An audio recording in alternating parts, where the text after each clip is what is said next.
Hi, welcome or welcome back to Books and Bocadillos. My name is Mariandrea, and this is episode 3 of the Mid Year Freakout tag.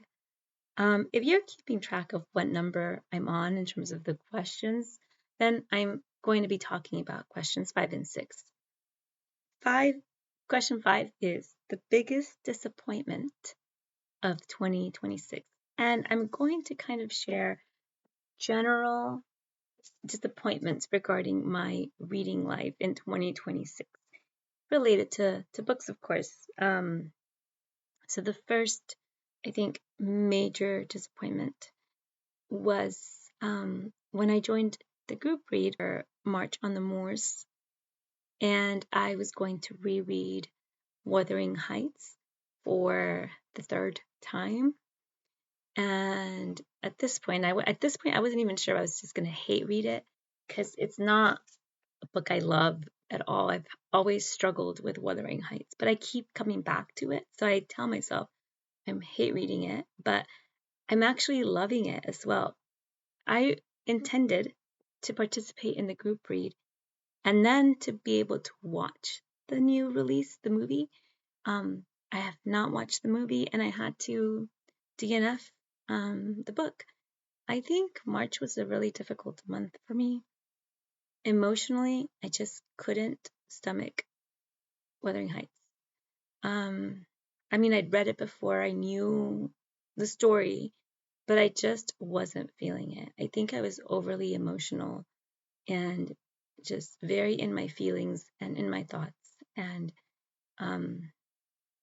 at the time, I remember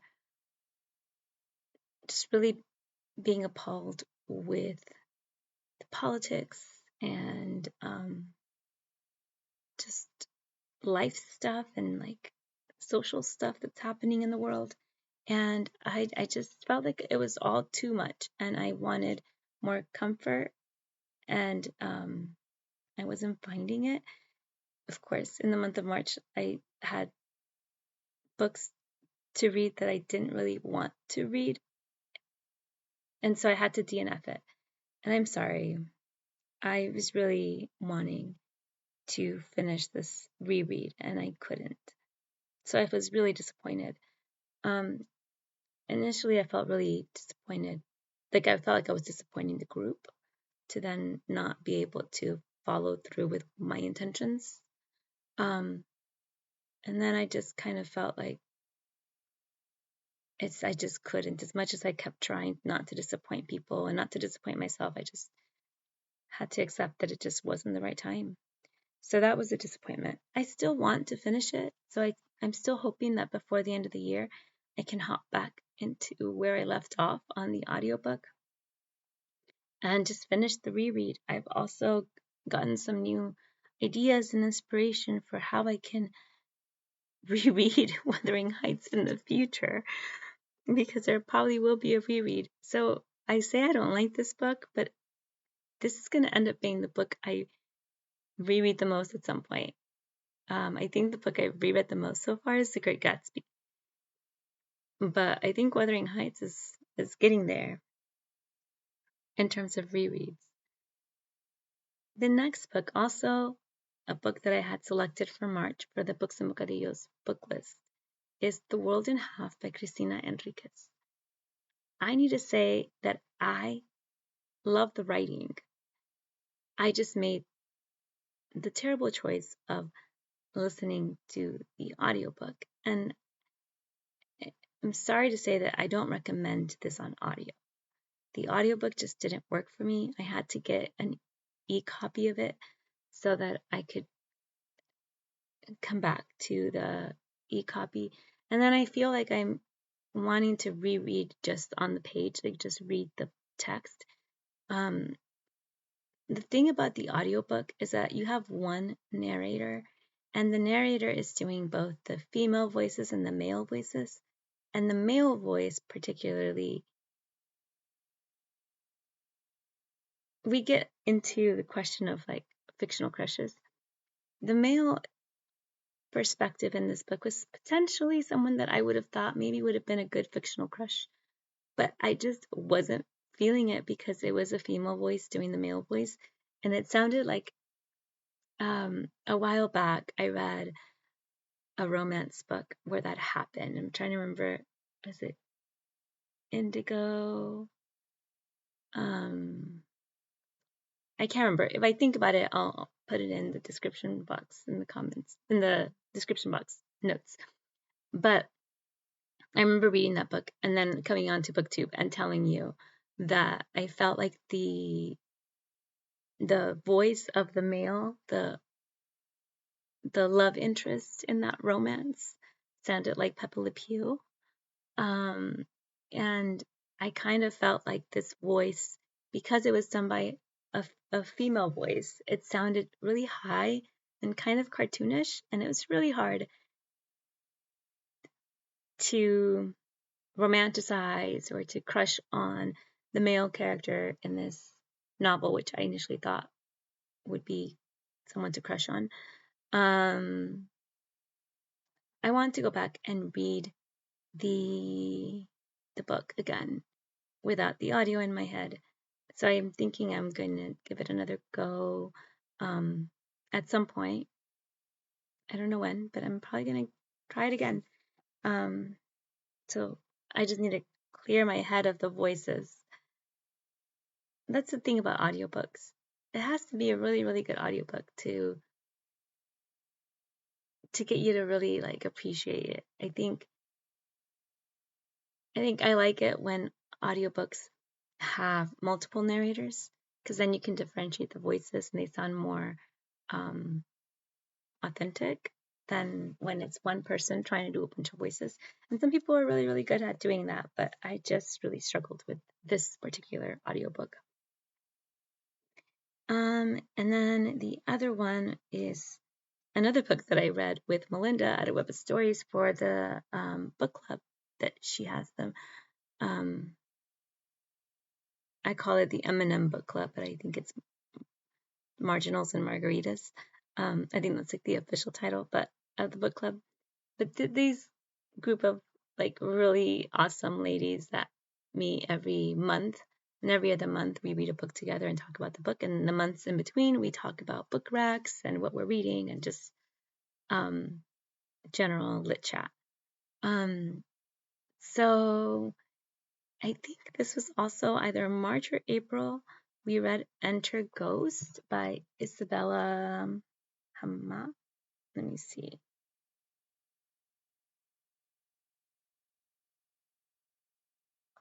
Isabella Hammad.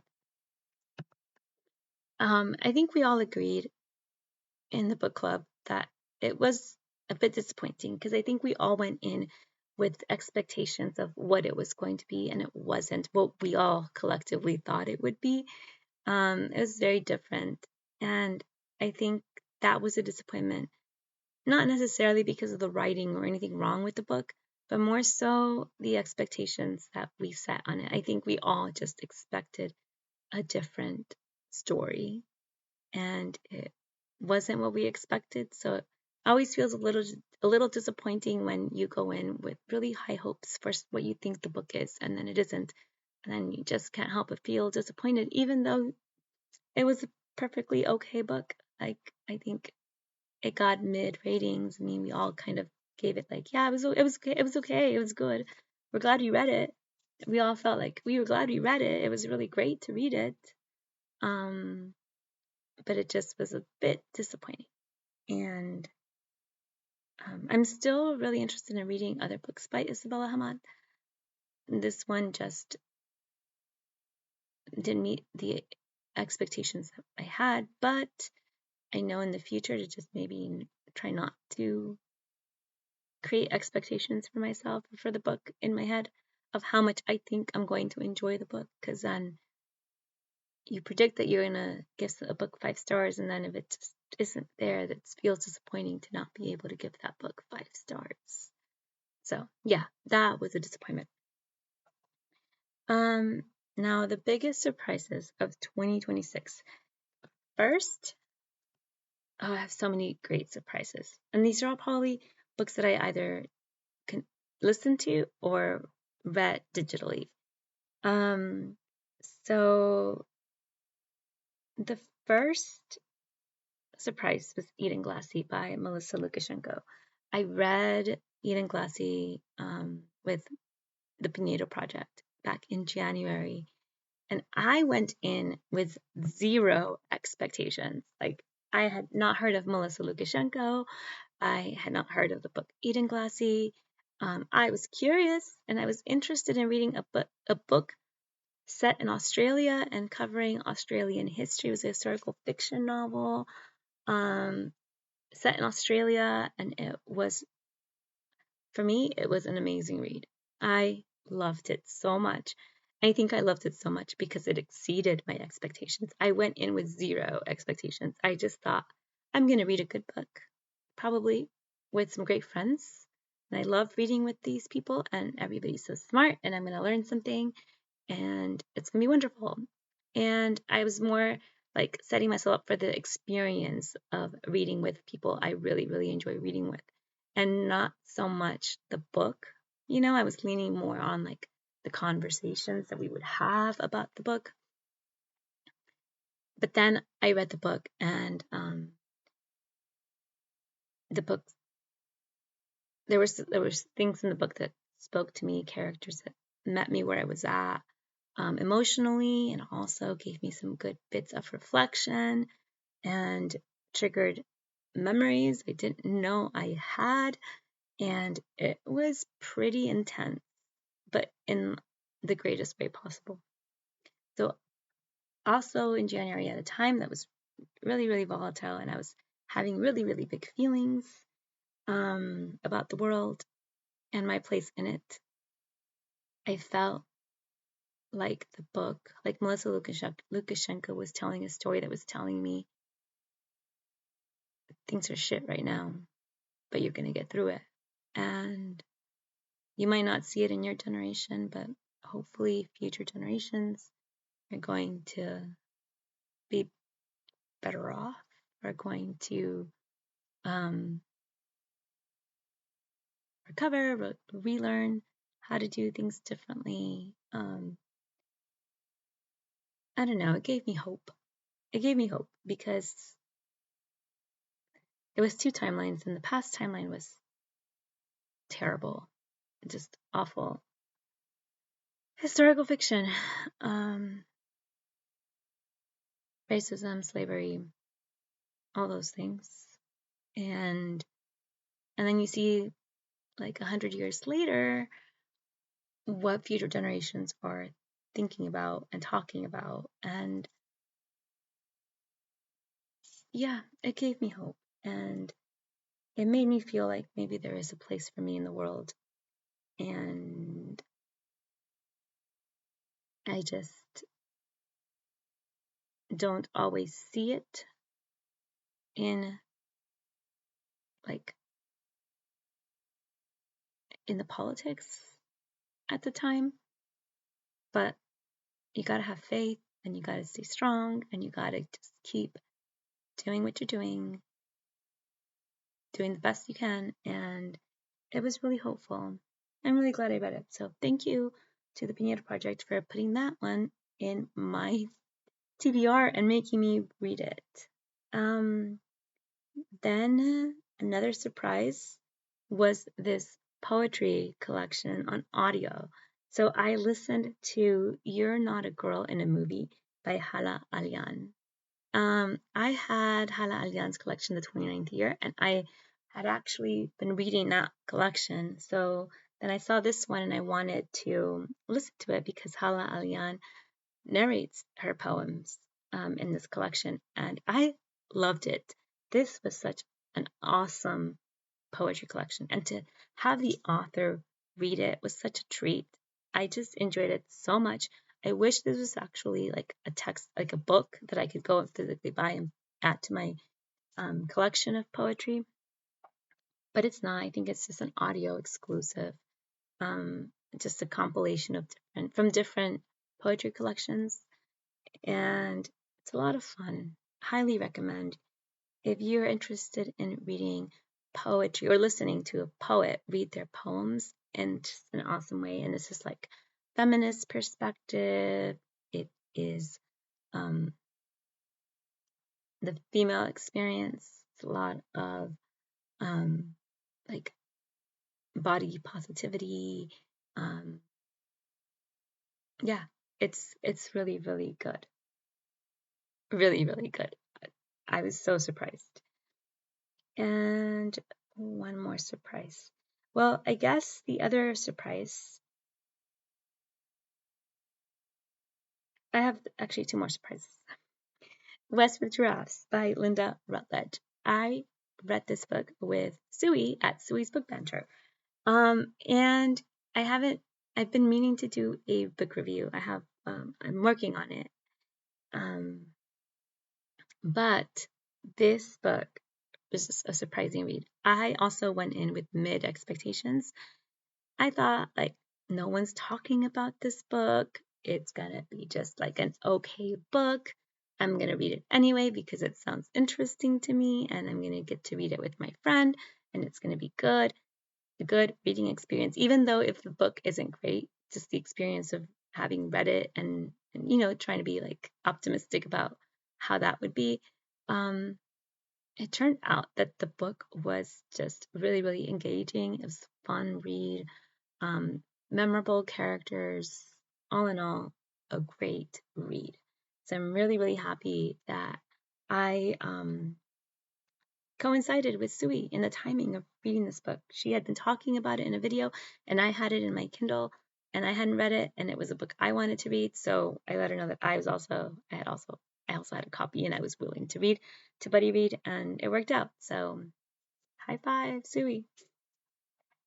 And then the other surprise, I actually dedicated a whole video to it.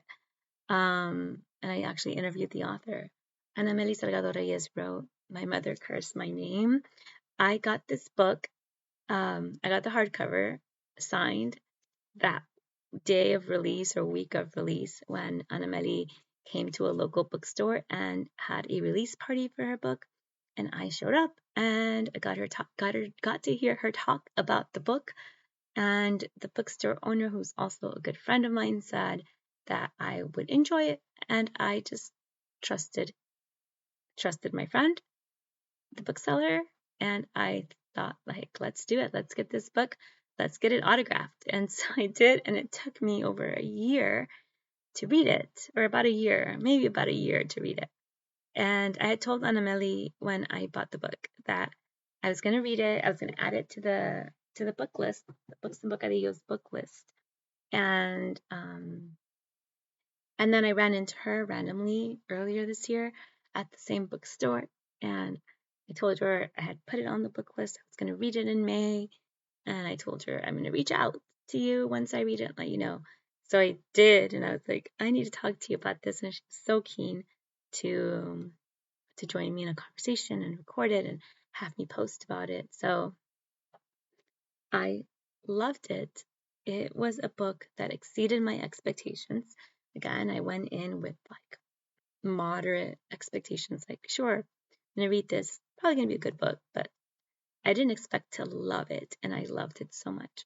A lot of it is representation, right? I think it's a book that represented my community really, really well. I could see myself in the characters. It was 100% spot on. The cultural references and the strong sense of place. The characters were so vivid. I could hear them. I could see them. It was just so fun. I really had a blast reading that book. And so yeah, those were the biggest surprises of 2026. And that's it. That is all I have for today. I will be back tomorrow for another episode of this tag. Tomorrow's questions are my favorite new author and my newest fictional crush. So if you're interested in fangirl conversations about crushes and faves, come on by and hear me talk about my fictional crushes and my favorite authors. Thank you so much for being here. I look forward to seeing you again soon in another segment of this tag. And goodbye for now. Hasta la próxima.